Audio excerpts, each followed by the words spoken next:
Good morning. Members, welcome to the policy briefing. It's already the appointed time and we've formed a quorum. May I call to order? Now, for the first item on the agenda, we have policy briefings by the Innovation, Technology and Industry Bureau, the Commerce and Economic Development Bureau, and the Culture, Sports and Tourism Bureau. Let's invite the administration representatives to come in. To allow members to have a better grasp of our policy directions, we have Ms. Lilian Zhong, Acting Secretary for Innovation, Technology and Industry, Mr. Algernon Yao, Secretary for Commerce and Economic Development, and also Ms. Rosanna Law, Secretary for Culture, Sports and Tourism, and their teams to join us. Let us welcome the administration's team.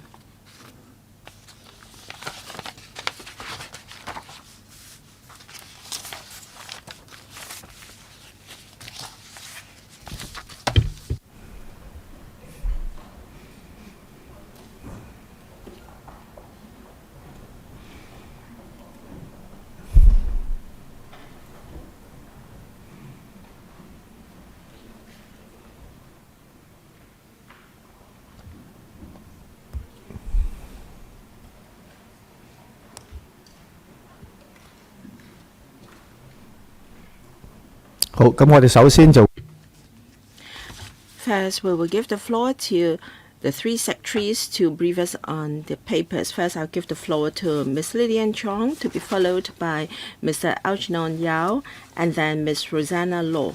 Members who intend to ask questions, please press the request to speak button. All right. And may I remind members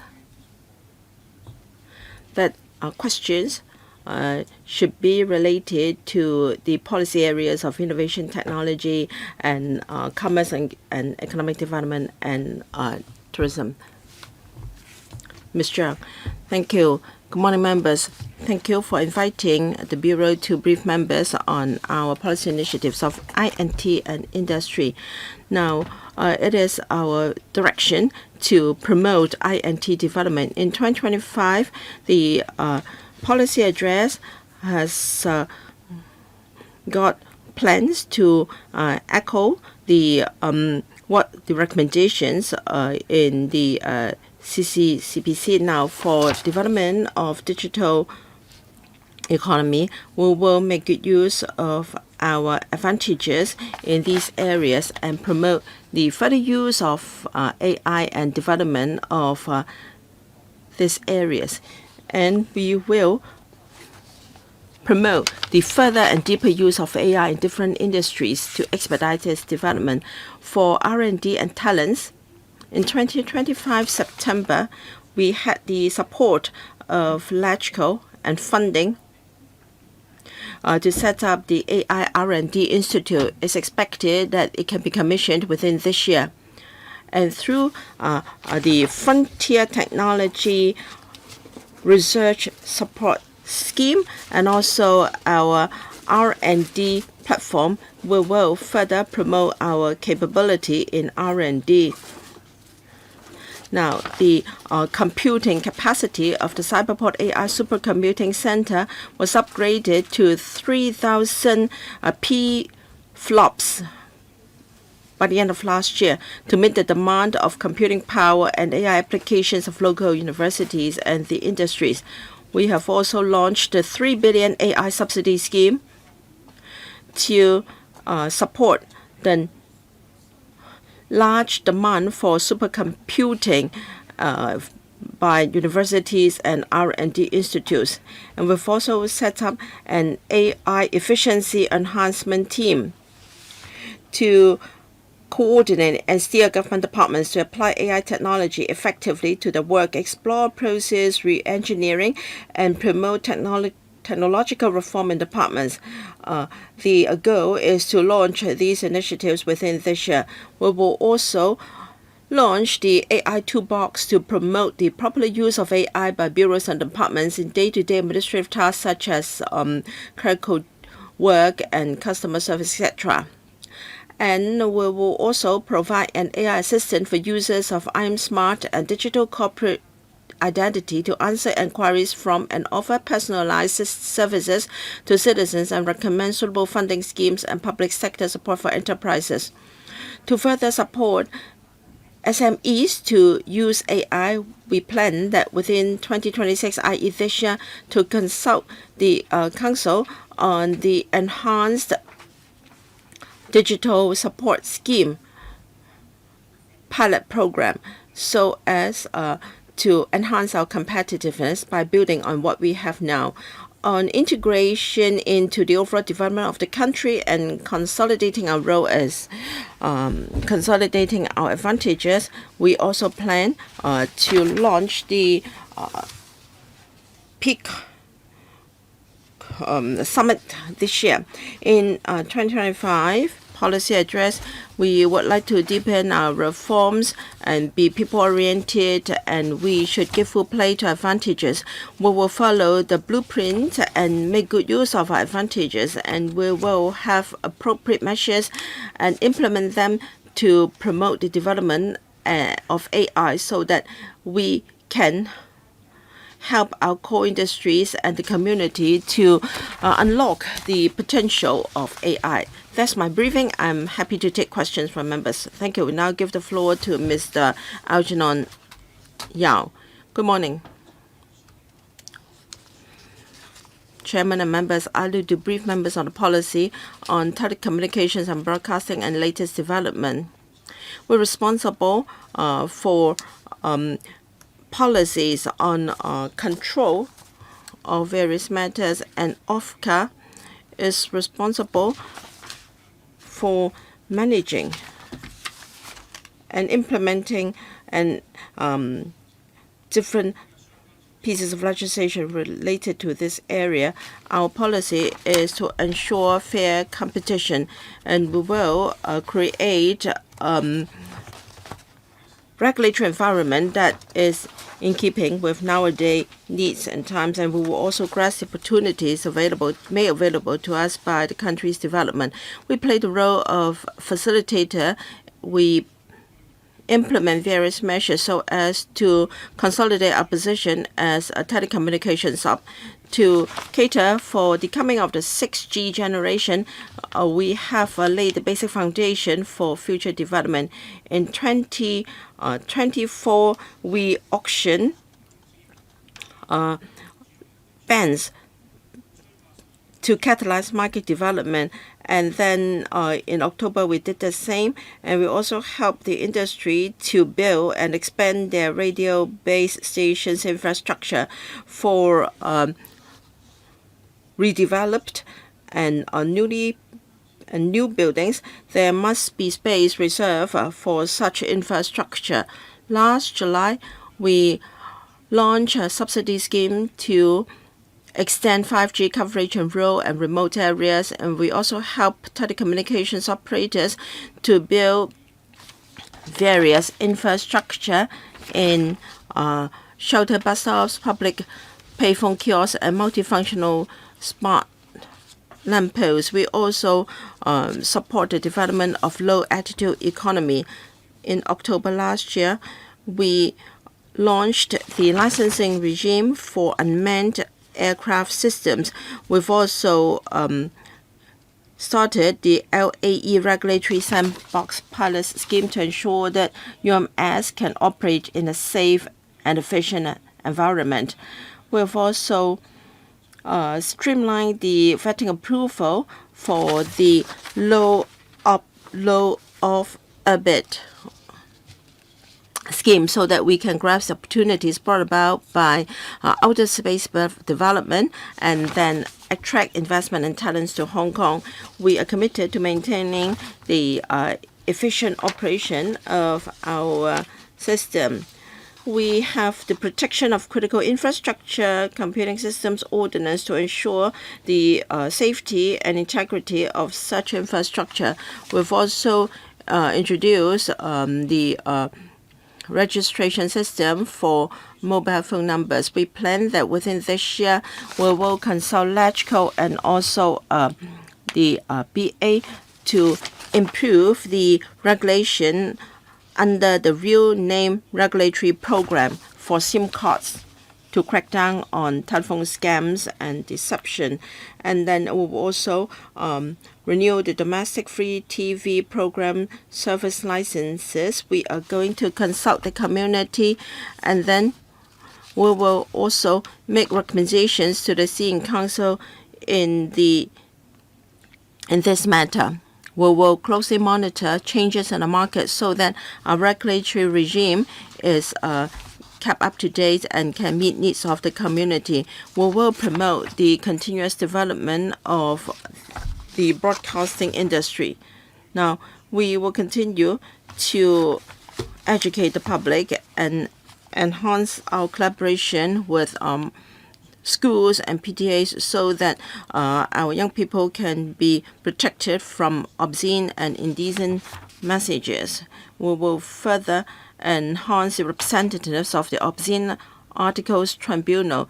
There should be more panel members or adjudicators to participate in the classification of articles to better reflect the standards of morality, decency, and propriety that are generally accepted by the community. And for the role of the RTHK, we have got more APIs to publicize the policies of the government.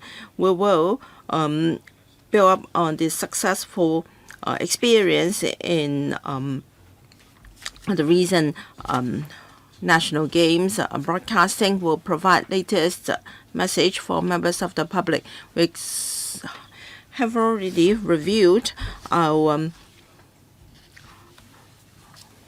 regulation in various matters. RTHK will continue to collaborate with Belt and Road Industries to create programs to enhance the community's understanding of such matters. That ends my presentation. Myself and my colleagues are happy to take questions from members. Thank you. We now give the floor to Ms. Rosanna Law. Thank you, Chairman and members. Good morning. This term of government has set up the Culture, Sports and Tourism Bureaus so that the three areas can develop in tandem. Now, due to historical reasons, three electrical panels are responsible for areas under my bureau. And yesterday, I've already briefed the panels responsible for culture and sports. Now, I will talk about cultural and creative industries.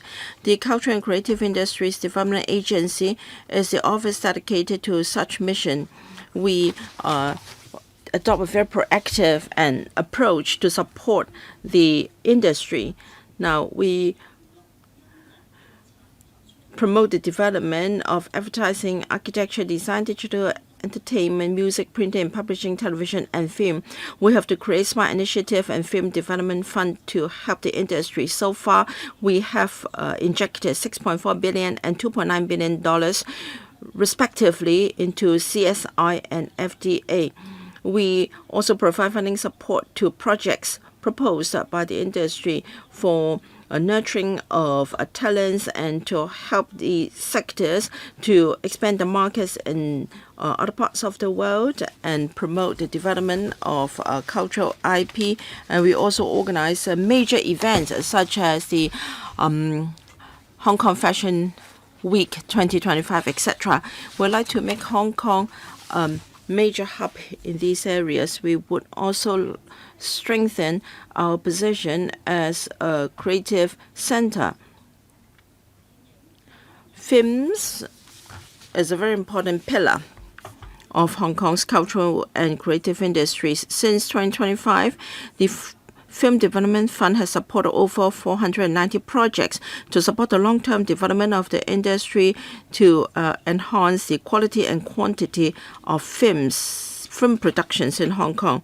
Through the FDF, we have launched several programs to support the production of films and to cooperate with other countries to expand the market. We also organize teams or delegations to other countries to take part in major film festivals locally and overseas, and to take part in exchange programs and to set up matching platforms. The CCIDA also promote film and also tourism. We've organized the Wall City for exhibition. In future, we will continue with our role in supporting development of the cultural and creative industries. Thank you. I'm happy to answer questions from members. 14 members have asked to speak. I'll read out their names. They are Peter Kuhn, Chen Xiu-hong, Lam Chen-sing, Chen Yong, Kenneth Falk, Robert Lee, William Wong, Lee Kwang Yu, Christine Fong, Ng Won Kit, Alvin Lee, Albert Chuang, Grace Chan, and Ray Wong. Since we need to finish today's meeting at 10:30, I hope that each member will have 3 minutes, including question and answer. First one, please. Reverend Kun, you know that AI has affected our lives, and I'm concerned that as we have a large elderly population, so going forward, in relation to the aging population, how would you help the elderly know about AI? Are you going to have plans to promote AI? Because often AI could result in scams, cheating the elderly people. And as for gerund technology, is actually emerging, but because of limited sizes of flats in Hong Kong, the technology applicable overseas may not work here in the confined living spaces. So would you help provide more support for people using gerund technology? Okay, next question is for the question addressed to Innovation and Technology Bureau. So maybe I asked Mr. Wong from the Digital Policy Office to answer. Thank you, Reverend Kun, for your question. As for elderly population, in recent years, we have paid much attention to how to help the elderly know about IT and integrate into a digital world. So I think we do want to create actually a plan to increase the knowledge of IT among elderly. We are going to collaborate with organizations to offer practical training or courses for the elderly, helping them to make use of government's mobile apps and also know about digital services available by the government. And we also pay attention to helping the elderly ensure cybersecurity. Together with the police, we are working together, and also with NGOs, we are working together for the purpose of helping the elderly. We also provide fixed IT support stations to help elderly people who don't know how to use, for example, mobile phones, smartphones, or mobile apps to seek help. We also provide outreach services targeting at elderly people living at home, and also to introduce the technology to them. Reverend Kuhn, you talk about the latest applications of AI. We will constantly update our courses to enhance the knowledge of the elderly. And there will be organizations offering street stations so as to reach out to elderly in the community and expose them to the advantages of the latest technology.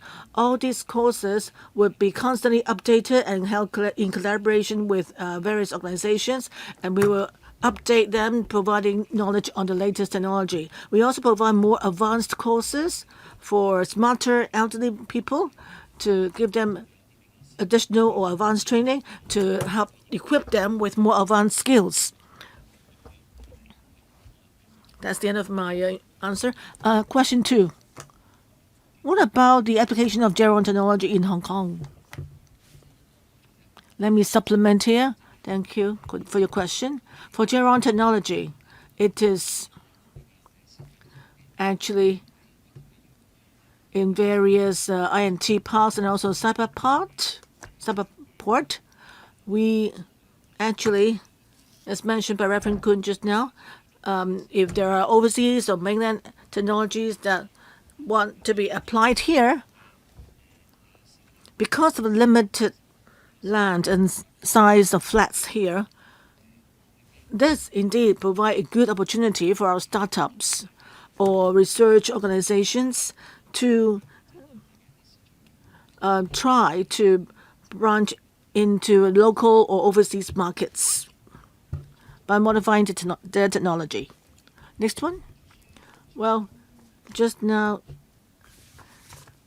actually, Secretary for the Acting Secretary for Innovation Technology Industry, Ms. Cheung, mentioned that last year, actually, we reached 3,000 T-flops and petaflops at the Cyberport AI Supercomputing Center.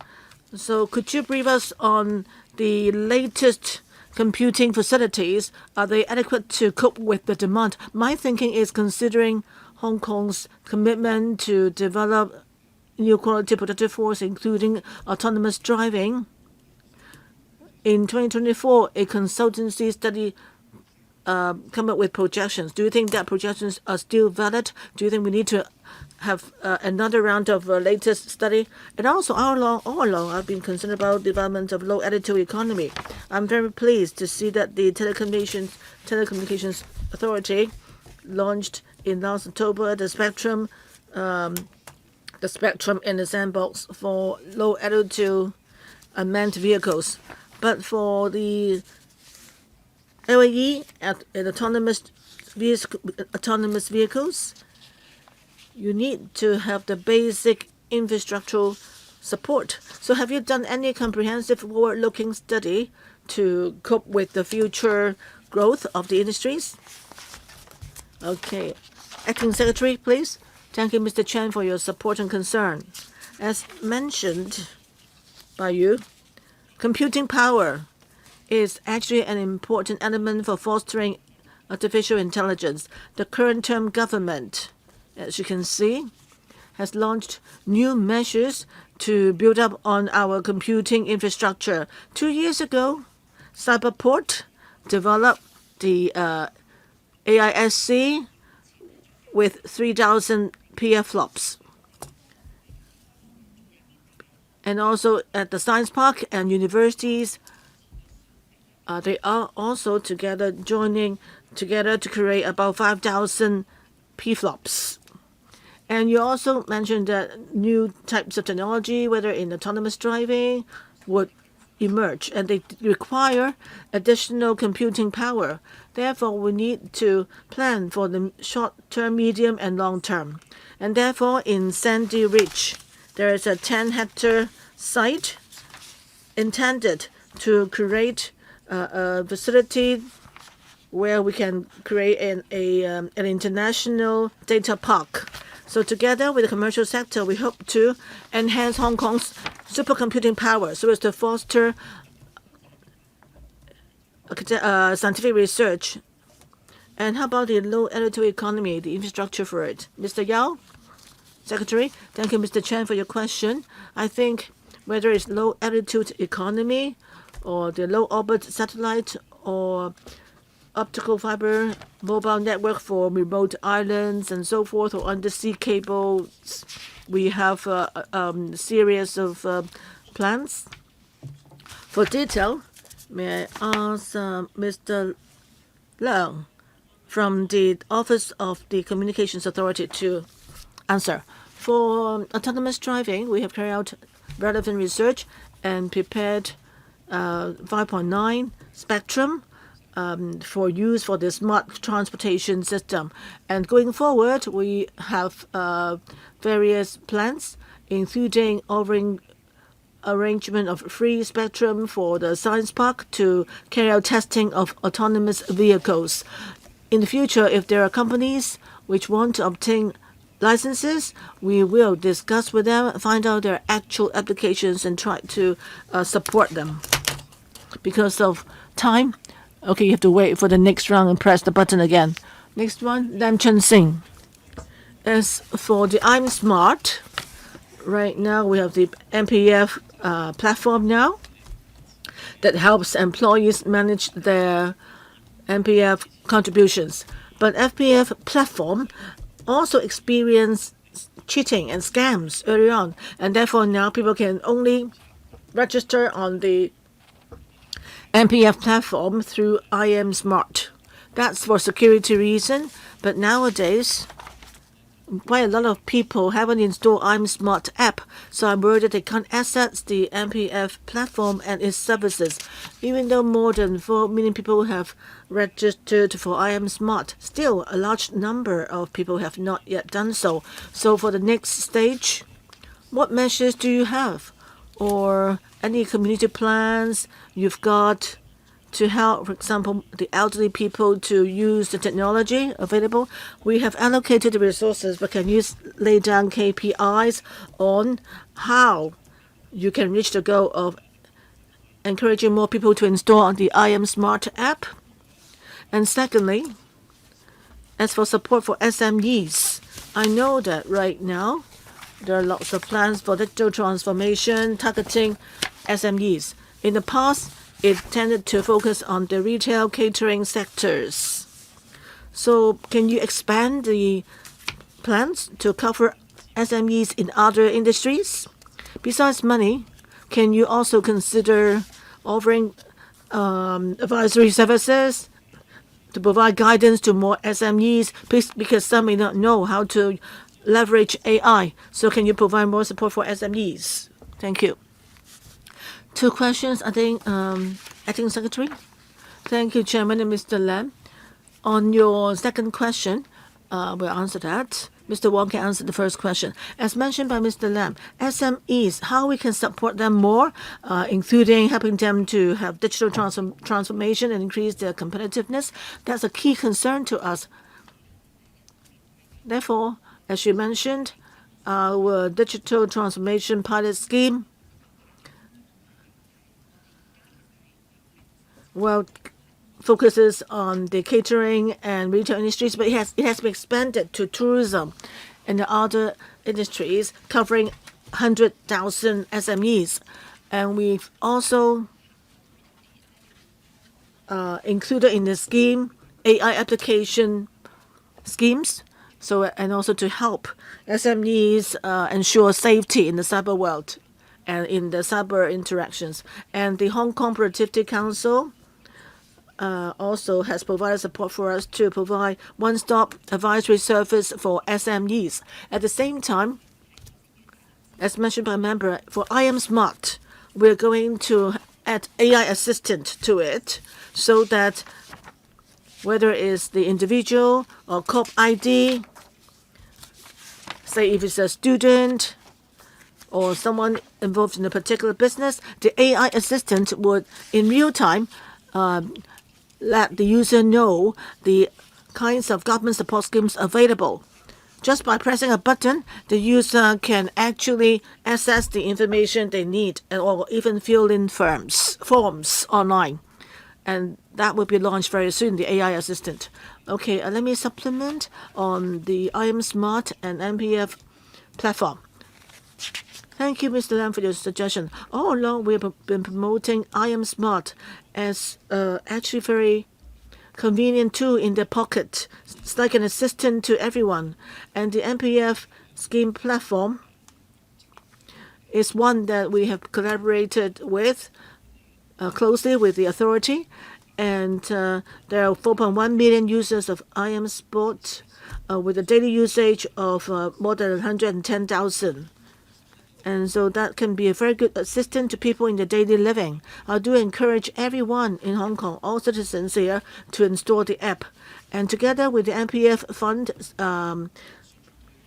platform, we are actually collaborating closely with them and also working with various organizations to help employees install the app as well. Together in the future, we will collaborate with the platform and install the facility for people to register automatically with IM Smart on the MPF platform for the inconvenience of employees. And through IM Smart, the employees can have their MPF account secured and protected, because I'm Smart is the best arrangement to verify a user's identity. So we will step up promotion with relevant organizations on the use and installation of I am Smart. Mr. Chen Yong. Thank you, Chair, and thank you, secretaries and directors, for attending the meeting. The briefings from the bureaus are very comprehensive. Now, whether we talk about the loop or the Northern Metropolis, we are very eager that they can be implemented as soon as possible.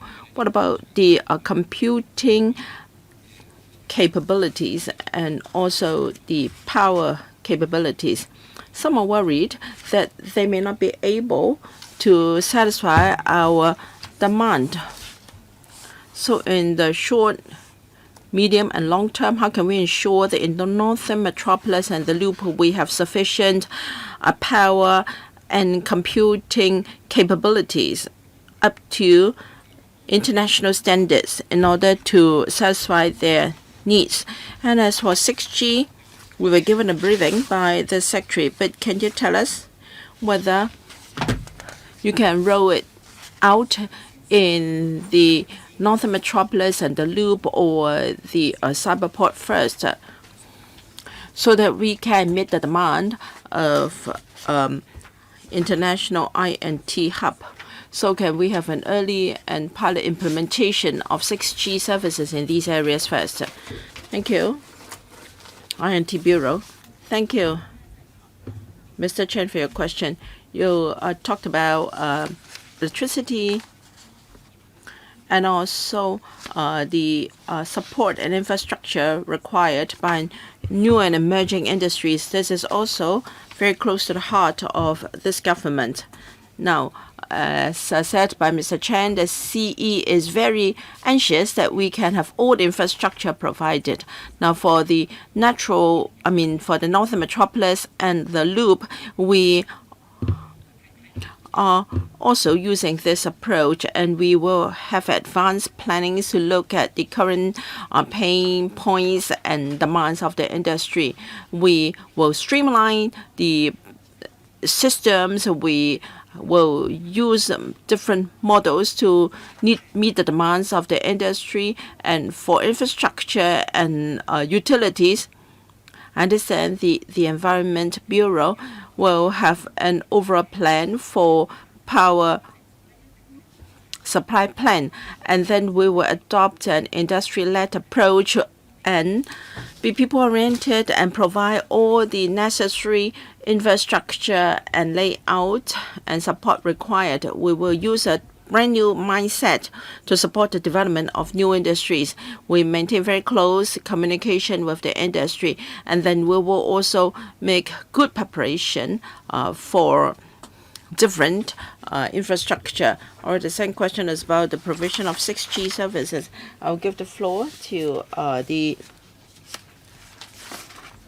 Communications Authority Commissioner. Thank you. Mr. Chaucer. Now, power is provided by both telecommunications services are provided by both local and across the boundary operators. We're still in the 5G generation, so coverage is focused on 5G services. By 2030, when 6G services are launched, we will encourage our operators to provide 6G services at critical and strategic locations. Thank you, Mr. Kenneth Fogg. Now, I have two major concerns. First is the services provided by our TV stations. I really agree that we have to keep up with the new environment, and the regulatory regime should be reviewed from time to time. I hope that we can introduce broad changes.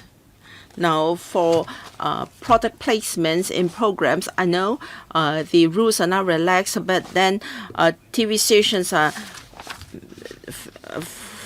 finding it difficult to adhere to the rules. And for English program channels are they really that popular? In fact, such channels are not viable. So the licensees just purchase low quality English programs to satisfy the legislation requirement, but then it's not really very viable, and children program is also not very viable.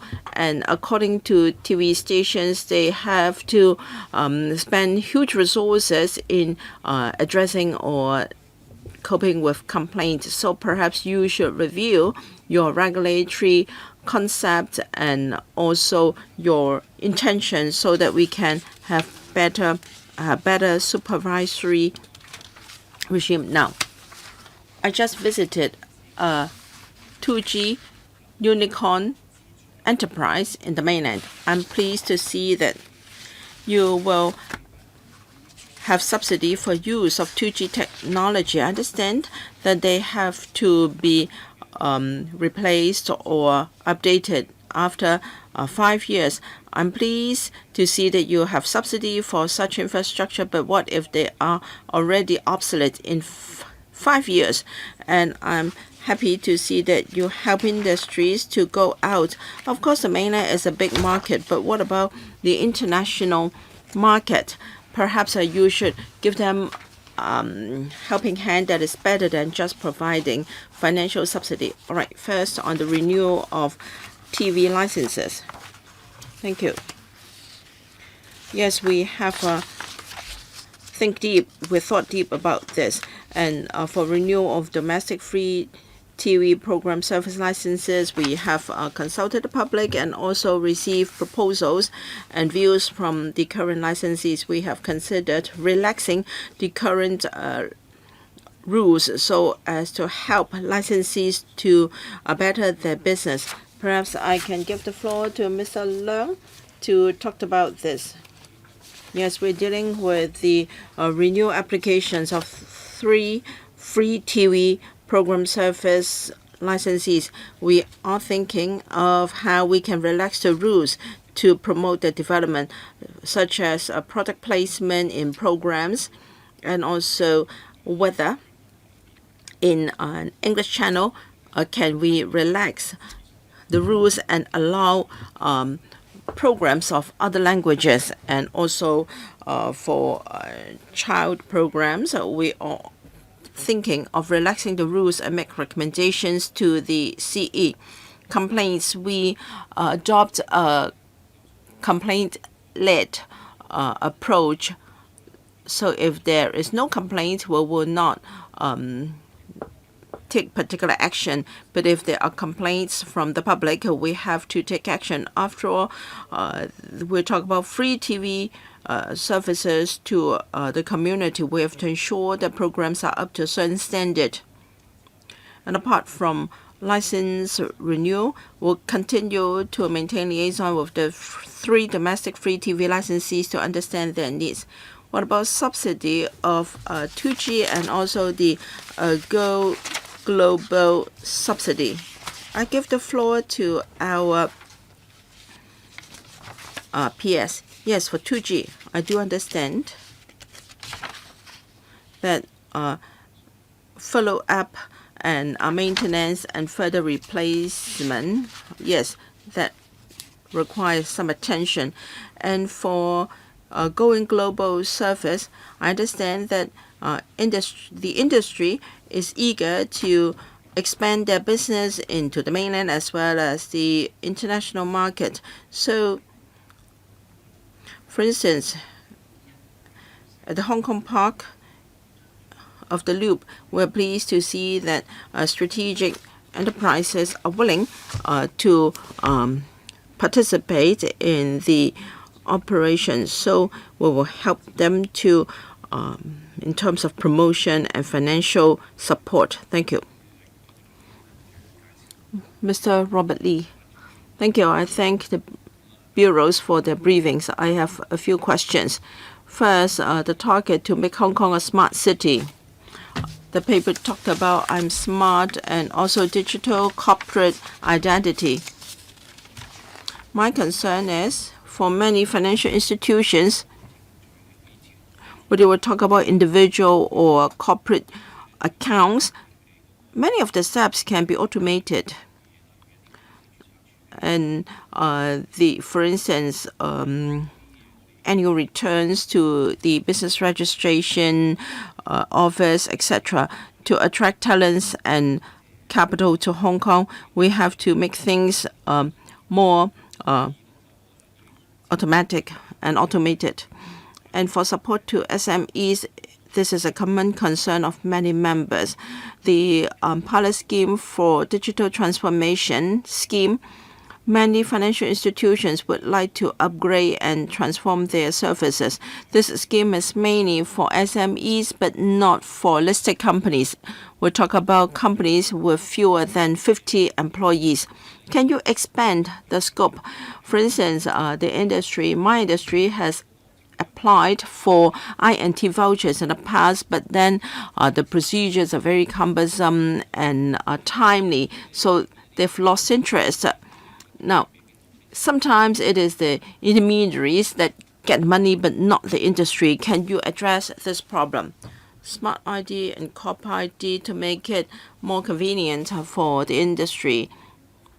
INT Bureau, please. Thank you. I will give the floor to the Commissioner, Mr. Wang, to take the question. Thank you. I thank you because Mr. Lee is very concerned about the development of digital corporate identity. We'll continue to liaise very closely with Mr. Robert Lee to make sure that the digital corporate identity can really be implemented. And Mr. Lee is concerned about verification of identity, and there are functions to simplify the registration procedures and for online transactions and also e-signing. Corp ID had a sandbox scheme launched last year. We've invited different sectors, including the financial services sector, to join the AI sandbox scheme so that their needs can be incorporated into our program. When it's launched towards the end of this year, there will be different apps for different sectors, including the financial services sector, so that we can together take forward this initiative. Thank you. I thank Mr. Lee for the support of digital transformation scheme. In the first phase was very well received. We are reviewing how the scheme can be enhanced in the second step, including the scope of subsidy and the eligibility criteria of SMEs, etc. All these will be taken into account in our review. Hopefully within this year we can have an enhanced scheme. Mr. William Wong. Thank you, Chair. My first question is for the ITI Bureau. There are lots of new projects within the government. I'd like to know whether you have got standards for AI projects. The second question is for the CED Bureau. Have you considered setting up a ChatGPT platform in RTHK so the members of the public can have a better understanding of various operations in Hong Kong? Now, we would want to be a IT hub and also a hub for a cultural exchange. In fact, we have any comms in Hong Kong. Have you consider following the practice of Webtoon in South Korea so that we have our own platform to promote IP economy? I will first give the floor to Mr. Tony Wong. Am I coming through? Thank you. Thank you, Mr. Wong, for your question. Within the government, we will actively promote the use of AI by different government departments to promote and enhance our services. For digital contexts, so we have got a series of ethical guidelines, and there are different guidelines to help our colleagues to make good use of AI. My office is committed to helping government departments to expedite their application of AI so as to enjoy the benefits of AI. So we have got a publicity scheme on AI and public administration. We have a series of promotional events, and we have matching with the industry and also verification of concepts. And we have also identified AI tools that are generally applicable and easy to use. We have a content of solutions. So they are classified into different types of services to facilitate decision making and selection by departments so that they can apply this new technology as soon as possible and share the experience as well. RTHK. So I'll ask the Director of Broadcasting, Ms. Kwan, to answer. On the question raised by Wong Kim Fei, RTHK right now has its own online platform and mobile app, which can allow the public to more conveniently view programs offered by RTHK. As mentioned in the paper, we are carrying out consolidation and upgrading work. So after our website is enhanced, it will be even easier for people to search for RTHK programs. And you said there can be programs with themes on Hong Kong. I think in our optimized app, we will see how we can install special functions, making it easier for users to search for programs, relevant programs. Thank you. The third question, Ms. Law. Chairman, I think for animations, we have done a lot. For animations, design, digital entertainment, or even music, TV, printing, publishing, they're all interrelated. Through our creativity scheme, we have provided much support for animations, and we've seen results. In last years, quite a number of local animations won awards and were adapted into movies, were shown in cinemas, and also took part in overseas film festivals. Mr. Wong's proposal, we will look into it. Now, 12 other members have asked to speak. Another person have a follow-up question, so I will wait till Lee Kuan Yew has asked, and I'll draw a line. So I hope that you can actually watch the time more carefully. Mr. Lee, your turn.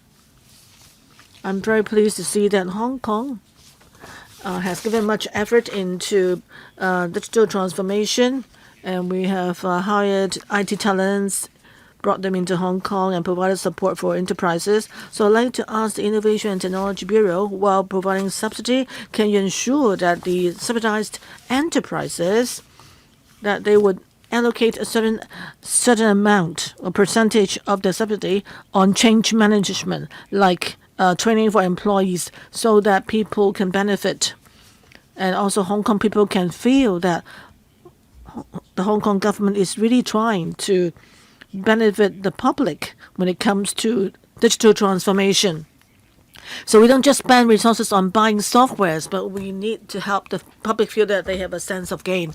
And also, I'd like to thank the Bureau for carrying out anti-deception or scams initiatives. I hope that you can collaborate with various organizations to step up publicity about your anti-scam work. So digital transformation, I think Digital Policy Office or Innovation of Bureau. Yeah. Thank you for your concern about how we can expand the number of beneficiaries of our scheme and also help workers receive more IT support. We do have various plans. We're working in that direction, including we have a research talent pool under which we will subsidize local enterprises or other enterprises from out of Hong Kong to help them train up talents. Okay, we subsidize, for example, any enterprise hiring a postdoc or a doctoral student to the tunes of tens of thousands of dollars so that we can provide more job opportunities to scientific or young scientists and also attract more talents into Hong Kong. And also we have lately under the new industrialization acceleration scheme for any enterprises which want to set up smart production line in need of particular talents, we provide support on a one-to-one basis to help these enterprises hire the talents they need. And also, we offer on-the-job training for talents. So there is a training scheme under the new industrialization initiative so that people working in the IT sector can acquire new skills and knowledge. In terms of anti-scams, right now, well, we've seen different types of new technology that can actually result in scams. Together with various bureaus, including the police and the digital policy office and the privacy commissioner office, we have launched a number of publicity drives and also step up our monitoring and promotion to educate the public and try our best to stop any scams from happening. Next one, Christine Fong. When it comes to digital technology, the government actually promoted its services across the community. And I can see that the elderly people or families have benefited as a result of the outreach. You know that, Mr. Wong, I know you went to district council and people said that benefited from your IT courses. Can you increase the number of those courses, particularly the advanced training? And also on building maintenance, particularly the 3 new buildings or buildings with a history of more than 30 years of history. And there are lots of demand for smart management systems or gas detectors. I know that they need to be connected to SIM cards, connected to 5G companies. Right now, there are only 1 or 2 companies offering this service.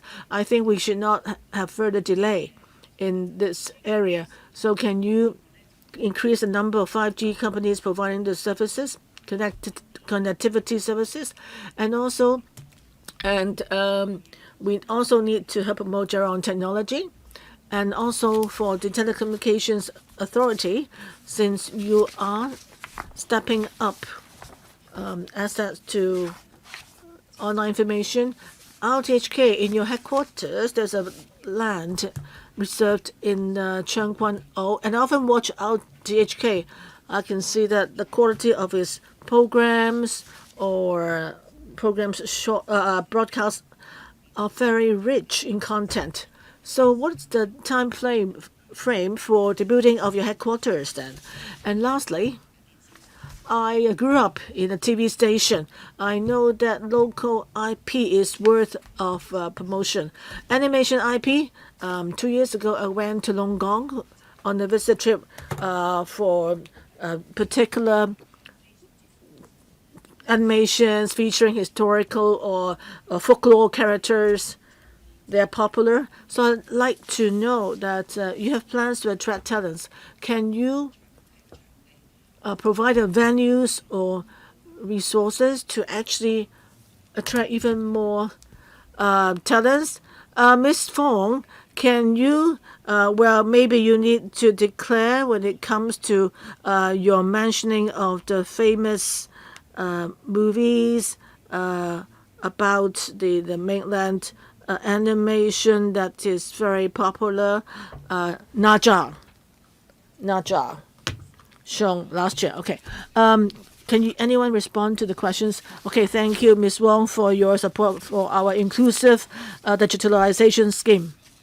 Let me give you some background. In 2024-25 budget, $100 million has been allocated to promote digital inclusion and to expose elderly people to digital knowledge. And 12 organizations have been subvented to provide community support stations, and the results are very encouraging. I'd like to thank Ms. Fong and community groups for their support, and more than 100,000 elderly people have attended the training, and will continue to deepen the training, providing training in new technology and helping the elderly people use the technology.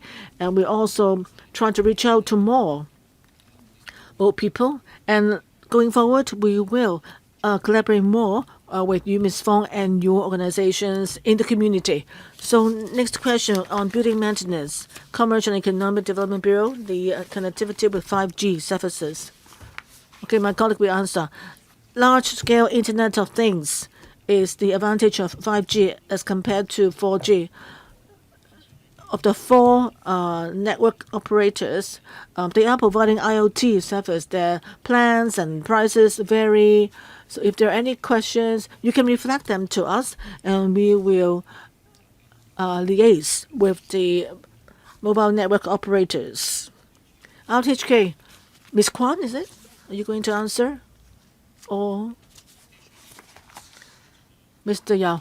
We have been noticing the development of RTHK. The broadcasting industry is changing with AI and emerging technology. Depending on the actual needs and results of consultation and budgeting, we will come up with a plan to meet the needs out there, and we'll keep reviewing the situation. Question 4, Ms. Law. Just now, in my answer to Wong Kam Fai's question, we talk about our support for animations. We're providing comprehensive support for animations. And also, one of our funding scheme is to nurture local talents. As I said, under the funding scheme, over the years we have injected $6.4 billion under the Create Smart initiative, allowing some creators to win awards and also create long feature or short features. And also, our locally produced animations have been shown overseas. Last September, our local animations were shown in Seoul, Korea. We'll continue with this work of exposing our films overseas. Because of time, if I will cut any questions, then I'll repeat it. Next one is Woon Kit. I'd like to thank the government for proposing to expand the connectivity of 5G network in remote areas, and also to have mobile coverage in even country parks, up coverage to 98% of mobile coverage for hiking trails. But this enhanced coverage will not take place until 4 years later. So I'm very concerned about the time frame. Can the government provide more details about your plan? And also, can you give us a detailed time plan, and also the area to be given extensive mobile coverage, the locations, and also your priorities of building various 5G stations? And so give us a concrete idea of when different remote areas can have access to mobile network coverage. And in Hong Kong, talking about patriotic education, Hong Kong has a number of places like in Wu Kau Tun, a hiking trail, which can also serve as a base for patriotic education. But yet they are not covered by mobile network. So that makes it difficult for and also pose risk to the safety of hikers and also schools going on field trips. So would you consider for places with historical significance to give them priority for coverage or installation of mobile network coverage? So I also like to see that you want to make sure that your project is cost effective, but I want to know whether you have studied, for example, importing the satellite technology from the mainland to speed up your work of extending mobile network coverage to remote areas in Hong Kong so that people going there for various activities can be safe. Coverage of 5G services in rural areas. Mr. Chancellor, why do we set it at 4 years? Because as we all know, at remote places, you need to have infrastructure and also optic fiber layout before you can have these services. So we're unable to achieve 33 in the past 3 years. In the coming 4 years, we want to add another 50. This is already a very aggressive plan. But of course, we're all ears to views, and we will try to complete the task as soon as possible. We have already approved 8 applications. And for others, we are still waiting for further information. The reasons why we can't tell you the order, because it all depends on applications from operators and what approvals are available. For instance, rural areas, can they get the necessary statutory permissions? Now, this will impact on the progress and whether provision can be done at a certain place. And as for satellite coverage, members of the public can use designated mobile phones to connect to satellites to ensure that there is communication service. But of course, cost is involved.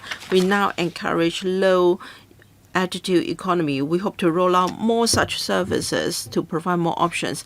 The second question, the use of technology to promote tourism attractions and also hiking sites. Which bureau will take this question? Chair, a short reply.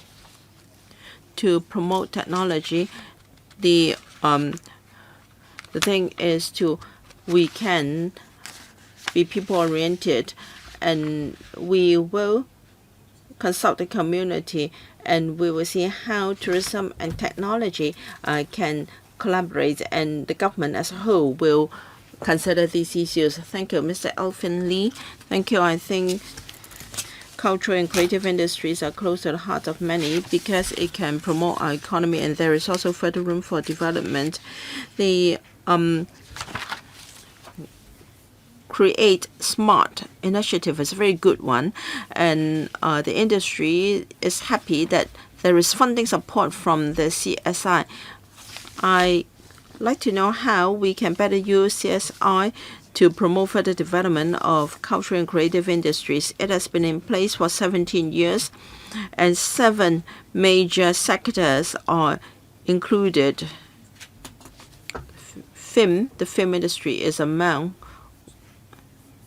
the 8 creative sectors. Now, can we have better planning for some of the sectors? And what about branding?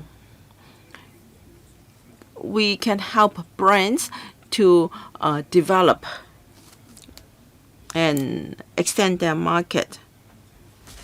Now, take creative and cultural industries plus technology as an example. Perhaps that can be a dedicated project. So the crux of the matter is to better use CSI to further and expedite the development of these sectors. Ms. Law, thank you. Mr. Lee is very correct. We have the 7 plus other sectors. We have already spent over $6 billion under CSI, and other sector which Mr. Lee represents is among the 8 creative sectors we support. As regards whether we should review the CSI, yes, this is an excellent proposal. But as I said, CSI has got a few major targets. First is to promote and groom talents. This is important because we must have new blood in order to sustain the development of these sectors. Otherwise, no matter how strong our current products and masters we have now, we have to think about sustainability and tapping into new markets. We have already done a lot. We go overseas to take part in film festivals. We promote the publishing and printing industry of Hong Kong. And through the Hong Kong Week, we have promoted our sectors in different places. Mr. Lee is correct in saying that we can further promote collaboration among different sectors. Digitalization can be applied to different sectors. The 7 creative sectors are now engaged in different collaboration projects. As for creating a creative environment and vibe in Hong Kong, I think we rely on the industry.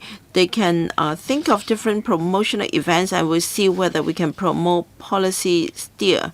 Mr. Lee, do you have to make any declaration when it comes to CSI? Well, I do not sit on the board. Thank you. It was just a question. Mr. Albert Zhang. Thank you. I have a question for the ITIB. Para 20 says that the government is doing a lot to attract local as well as international talents. Many young people are now becoming AI experts. They are self-made. I'd like to know whether the government will be a facilitator in setting up something like an AI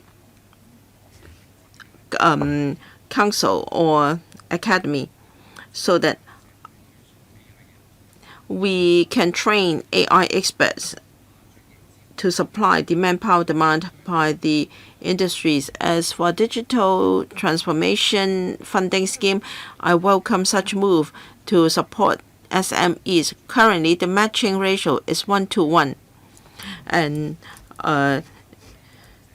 the subsidy is either 50% of the total spending or $50,000, whichever is the lower. Actually, $50,000 is not a big sum. Hopefully, the amount of subsidy can be raised. Okay, the second question on digital transformation scheme has been asked many times, but on funding support, can you focus on this? I will first take up the second question, and my other colleagues will address the remaining questions.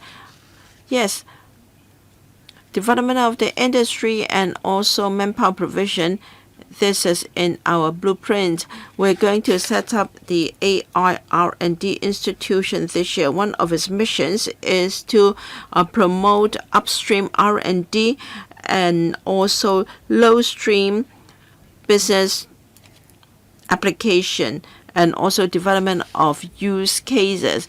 We have AI's research people to promote collaboration between the academia, the R&D institutions, as well as the business sector.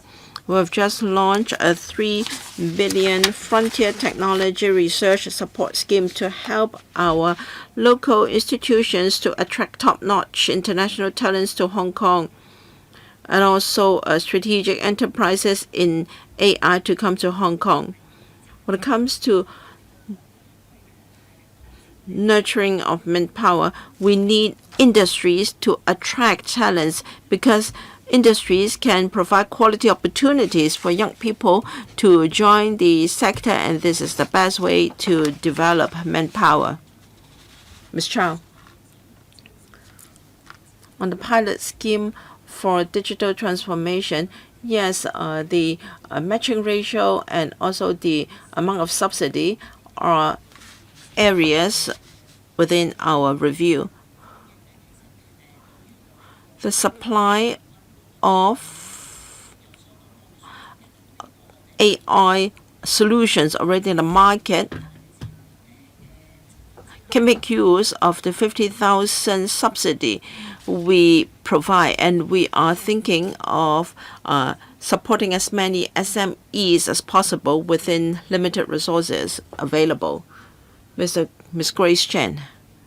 The scheme has been very useful in helping the use of AI by SMEs. Many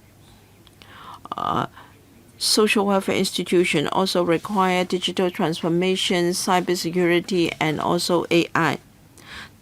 Now, for the Digital Policy Office, will there be a blueprint to help in terms of technology and resources welfare institutions? Because with this basis, it will be easier for mutual flow of data. Thank you. From the social welfare sector, Tony.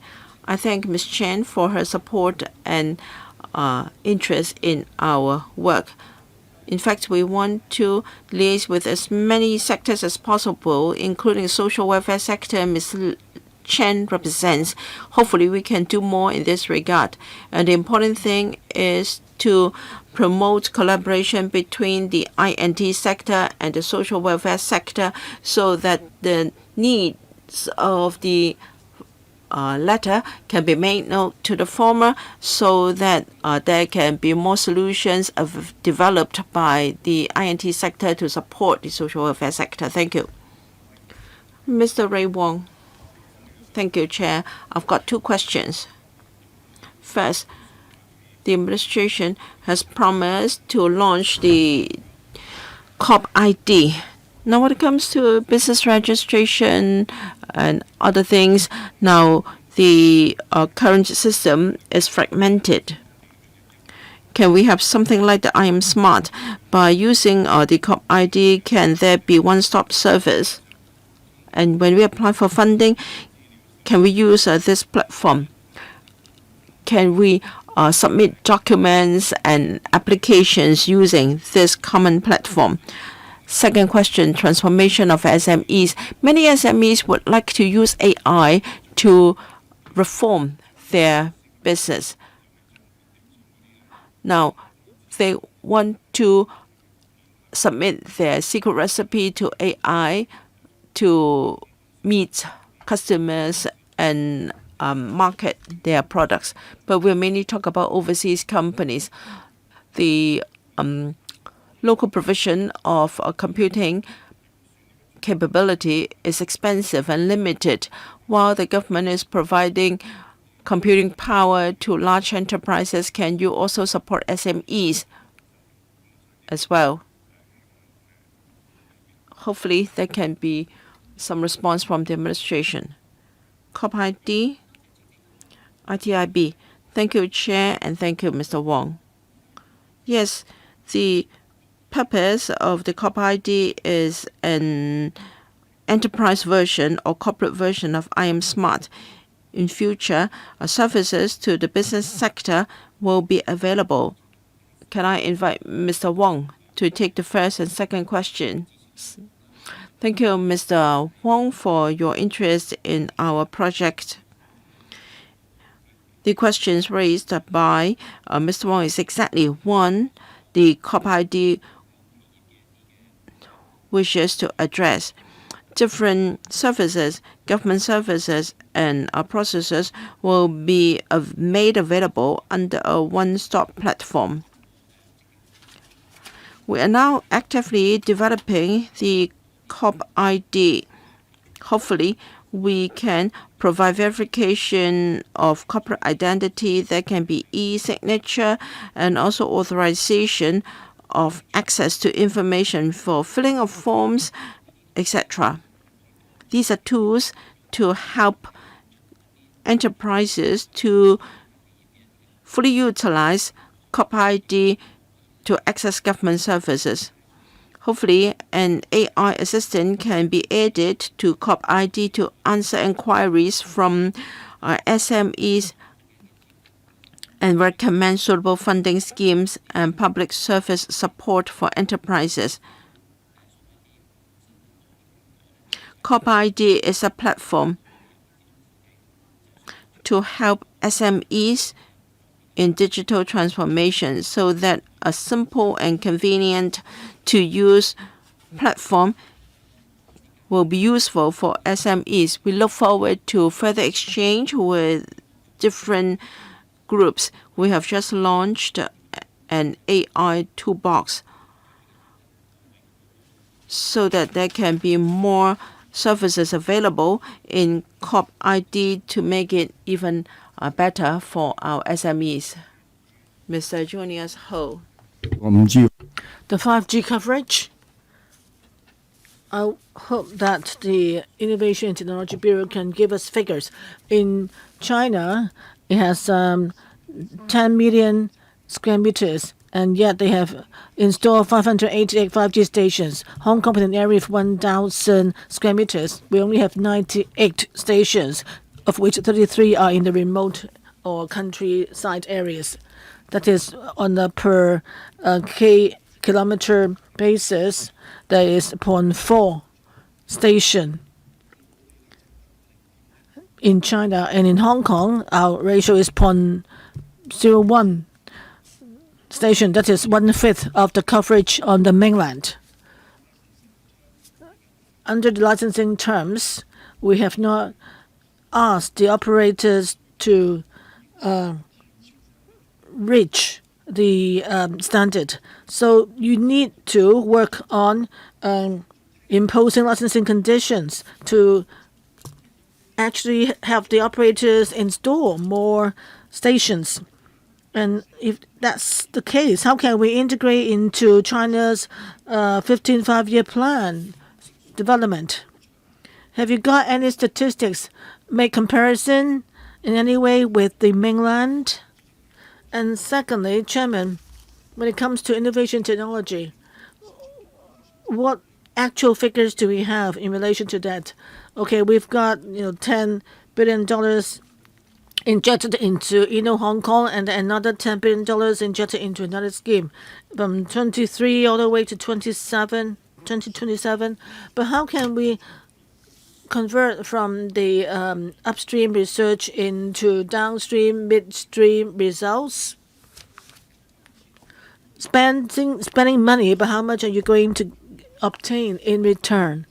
I'm lost looking at your figures. I do support your initiatives, but the most important is you have to let members, we're all busy, give us some graphics or infographics on the results that we have obtained from all our investments in terms of what percentage of our GDP. Is it 3% or what?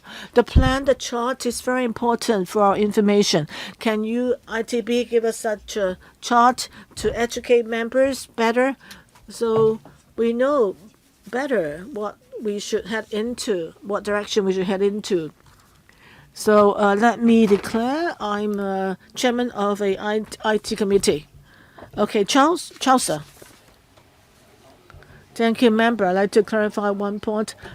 You just talk about the number of stations. There are stations in country parks. In the comparing with the mainland, Hong Kong has 19,000 5G stations, coverage of almost 98%. As mentioned in the paper, Hong Kong's 5G connectivity index in comparison with the mainland, actually we are sort of on a par in the whole of Asia. China ranked first and with a score of 67, and Hong Kong is ranked third in Asia with about a score of 65, below Korea. So for individual items, Hong Kong also get a high score than China, for example, in terms of our spectrum frequency and the affordability and also usage rate. Our usage rate is higher than that in China. So we will continue to ask our MNOs to meet local demand and also cover all the blind spots to enhance the service. And also in our auctioning of spectrums, we will impose conditions asking the operators to expand the coverage. Thank you. Mr. Ho, you made an important point that injecting resources is intended to achieve results. Let me give you some figures. In the past few years, with our efforts, you can see it for unicorns in Hong Kong. In 2014, there were no unicorn in Hong Kong, but in the past few years, with our efforts, the locally grown and nurtured startups, they now number more than 20. And also, the number of startups reached a historic high. There are 5,000 plus this year, an 11% increase from the past year, and the number of IT personnel rose by 12% compared to last year.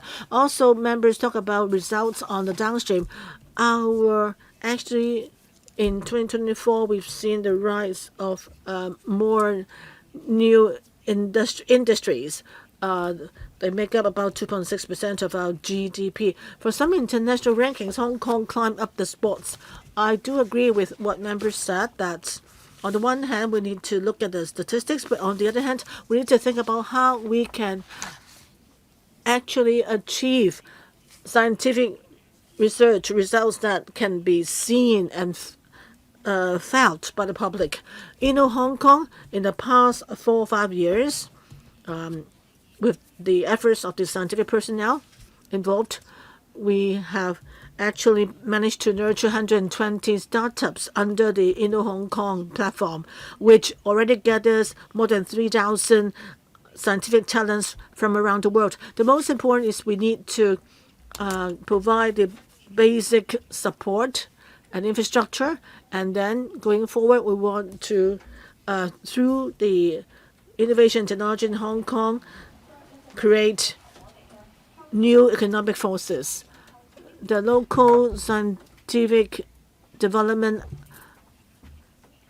expenses in Hong Kong reach a new high, which comes to $37.5 billion. So in Tsinghua University, its scientific output a year is only worth about 30.8 billion. But we do need to convert all the scientific research outcome into commodities or actual services and products. So now we've got 4 more members who want to speak. So let me extend the meeting by another 20 minutes. Next one, Elizabeth Quat. Now that we have the Secretary for Culture and Sports here, I'd like to discuss with you creative industries. All along, Hong Kong has thriving creative industries worth 60.6 billion in 2023, worth actually quite a certain percentage of our GDP. Chairman, I went to Changsha, Hunan on a visit lately, and I saw that its creative industry, combined with commerce, entrepreneurship, and technology, is actually growing very fast, and it's in a leading position on the mainland.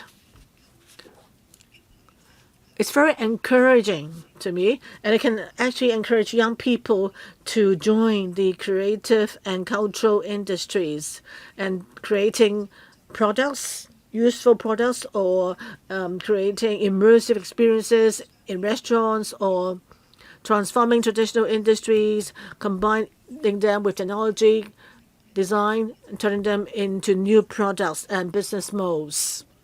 So they've done a very good job there. So the Secretary, have you got any new thinking going forward? Will we in Hong Kong have new ideas to nurture young talents so they can be involved in creative plus tourism plus technology endeavors so that the creative industry has new impetus for growth? Thank you, Ms. Quat, for your proposal. Hong Kong people actually who work in the creative industry has grown in number. We do have a goal that is 10 years ago, in 2015, there is 210,000 people working in the creative industry. By 2022, the number grew to 221,000. 2022 was during the pandemic. I think right now the number should be much higher. By 2034, we hope to see more than 260,000 people working in the industry. That is, we are seeing more people pursuing career in the creative industry, and we want to encourage more to come forward. Now, with the help of technology, there could be a lot more possibilities. Today, we discussed about the animations, comics, and other creative fields. Under my bureau, actually, the Create Smart Fund, as I said, is key. But another important point is we can provide the resources, and for Design Institute or various universities, we do encourage creative training, but ultimately, it's the environment in the sector that matters, where they can provide opportunities for young people. So in the past 2 days, I was attending various panel meetings, and also today I heard members expressing much support for creativity. I will continue in my position in the bureau, continue to join hands with the sector to promote the creation of a favorable environment. Next one, Lee Chung-Kang. I think in the last term of LegCo, we, particularly in the Finance Committee, we approved huge budgets for the development of the creative industry in Hong Kong. But it's important for the people, for the public in Hong Kong to feel the benefits, to be able to feel it and sense it. Many people have told me that I'm smart. Talking about I'm smart, when will you create an integrated eye platform? Now we have the Chinese medicine hospital being commissioned. We have HAGO. We have the Chinese hospital app, and the transport department early on for people to apply for license. People queue overnight to get the license. When? Can you tell us when can you provide an integrated platform so that all the government apps can be grouped together? Just the transport department has 3 or 4 apps. I don't know when the public in Hong Kong can have access to an integrated platform like WeChat, so people can really access all the apps in one go. And also, in the community, do we have any innovation and technology experiential center so schools can go there?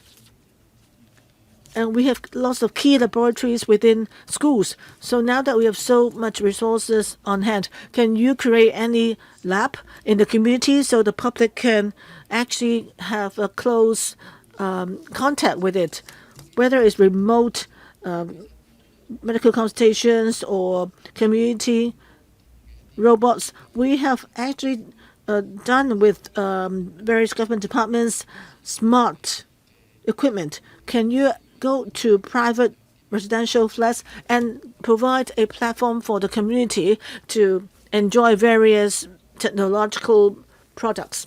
And also under the country's 15th five-year plan, under one country systems, we can design dedicated areas to try to provide solutions for issues that remain outstanding or problems that have not been solved on the mainland, so that we can provide a new platform to actually enhance innovation benefiting Hong Kong and Guangdong. Can you provide us with the timetable on the points I just mentioned? Okay, 2.5 minutes left. Brief reply, please. I will reply in one go. I'd like to thank Mr. Lee. All along, you have been supportive of our work. On question 2 and 3, you mentioned that we have lots of outcome of innovation technology, whether they can be showcased in the community. We will do that. We'll work in that direction. Why are we providing knowledge sharing? Because we are supporting 12 service organizations in the community and 14 other support stations, and also organize carnivals to showcase our results and output in innovation technology. We will also consider your proposals. You mentioned about 15th five-year plan. The current term government will commit to integrating into the 15th five-year plan. For innovation and technology, we need to enhance our own innovation technology capability, including enhancing the upstream research. For example, we have the Frontier Technology Research Support Scheme. We also have the Inno Hong Kong platform, and we also enhance the work at the AI Research Institute, and all these actually are align. They do align with the National Development Plan, and also to tap into Hong Kong's advantages, so as to go for and aim for technological breakthroughs in various sciences. And lastly, on your first question about I'm Smart, our goal is that there can be a one online platform for all. There are various apps like HA Go or particular apps which actually target a particular groups and very complex and serve various functions. So on the whole, the government's direction is we try to reduce the number of government apps, and we are providing guidelines asking that people should register on I'm Smart first, but we will not have a broad brush approach that people need to go to just one app. The most important is whether people demand particular services. Mr. Nick Chen, thank you. The purpose of the Northern Metropolis to make Hong Kong international education hub and to support the development of INT, in particular life and health sciences and IT. I'd like to know what plans the government have to remove red tape so that big data and biomaterials can cross the boundary and come to Hong Kong. Thank you. Mr. Chen made a very important point, and that is cross-boundary scientific research is the major focus of the Hong Kong Park at the Loop, and whether we talk about data flow and live samples flow, we have to ensure that there is mutual flow of the two places. I think this is similar to the suggestion by Mr. Lee Jian-keung. We have to assess the country in overcoming or promoting strategic R&D, and we should also make best use of the loop. We have the full support of central ministries, but then the Hong Kong Park at the Loop has just started operation. So we'll first focus on strategic matters. For instance, there are different human material samples. We have to ensure anonymity and confidentiality, and I think we will very soon hear good news from the Hong Kong Park at the Loop. And a flow of personnel is also important. We have to ensure that there is mutual interflow of experts from Hong Kong, between Hong Kong and Shenzhen. The Western Corridor has got a bridge, and it is being built at full steam, and hopefully we can have good news for the community very soon. Mr.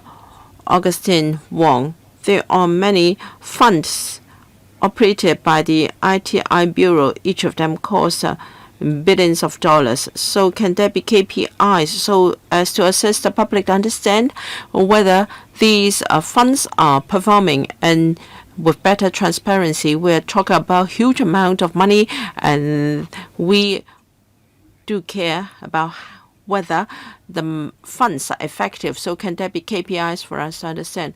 I think this is more or less the question asked by Mr. Junius Ho. Any supplement from the Secretary? Thank you. Rest assured, Mr. Wong, we do have such KPIs because we have to ensure that public money is used properly, and we have to keep monitoring the use of such money to enhance its usage. Now we have the Race Plus scheme. Of course, the chairman is the chairman of the Raise Plus scheme, we have already supported 20 projects involving close to $2 billion. We have KPIs such as the number of talents trained and the number of startups that become unicorns, and also technology introduced to Hong Kong. All these are KPIs for the committee to consider. We've also got the scheme for expedition of reindustrialization. Hopefully, there are about 50 enterprises. They're already strategic enterprises. We want to encourage them to set up production lines in Hong Kong.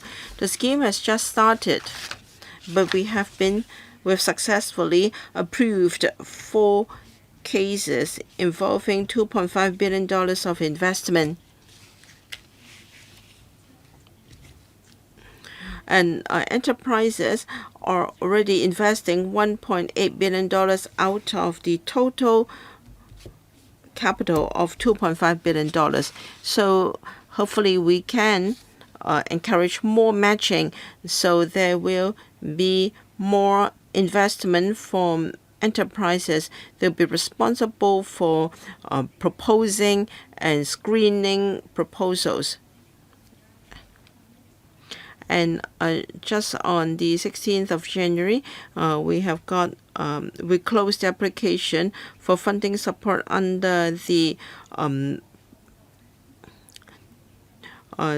new scheme. So the government will spend $10 billion. Hopefully we can attract $3 billion of investment. Our hope is to expand it to $100 billion, so that we can attract other enterprises to build new production lines in new industries in Hong Kong. All right, Mr. Kenneth Fok, we have 2 minutes, and Mr. Nick Chen, 1 minute. Thank you. I'd like to follow up on the question of free TV licenses. I'm pleased to hear from the Director General that some of the rules will be relaxed. But you really have to think of the mission and intention of the fund, and please address the question of whether there will be bold reforms. Times have changed. In the past, you have only one medium to disseminate information to the public, but now young people can have access to information not just by airwaves. Actually, fewer and fewer people are interested in seeing free TV programs, and maybe no licensees will be interested in providing this service in the future. So I hope you can strike a balance between regulation and helping TV stations. Now we have high-quality TV stations in Hong Kong. They have accumulated a wealth of experience. I hope we will not over-regulate to the extent that no one is interested in operating free TVs anymore, because for the internet and also there is no regulation. Now, as a businessman, I'd rather give up free TV licenses. Now, understand that we cannot have a very thorough exchange now, but I'm happy to sit down with the administration and then discuss how the licensee regulations can help the trade to develop. I think Mr. Falk is asking for major and bold reforms for regulation of our free TV services. Mr. Yao, the government will fully review our current regime, but we need to take into account views from all fronts. We cannot just listen to the view of one sector. We have to take into account the views of other departments and also different sectors. The point is to strike a balance, and while we want to help the industry, we also want to satisfy the demand of the public. We will give very serious consideration of Mr. Fox's views, and then we will see whether major reforms or changes in our system or regulatory regime is in order. We will do a very thorough review. May I extend the meeting for another 5 minutes? Mr. Nick Chan, in the past, we used to say that a photo would tell you the truth, but now with AI, this is no longer the case. Sometimes there are obscene videos and photos that are generated by AI. So will the administration take reference from the practice of the mainland and also other countries to criminalize the act of generating obscene AI videos and photos? Thank you. On the one hand, we promote the development of AI technology. On the other hand, we have to bear in mind the possible risks and how we can promote better self-discipline. We have to ensure that the use and regulation of AI can be balanced. The Digital Policy Unit has got guidelines for users and generators of AI materials. We will keep abreast of the latest regulatory trends and will also take reference from best practices and experience from other countries. We will bear in mind our local situation in creating appropriate standards, and we remain open to different types of regulation. We will keep in view the situation. Thank you very much. That ends our Q&A session. We don't have any AOB items, so the meeting is adjourned. Thank you.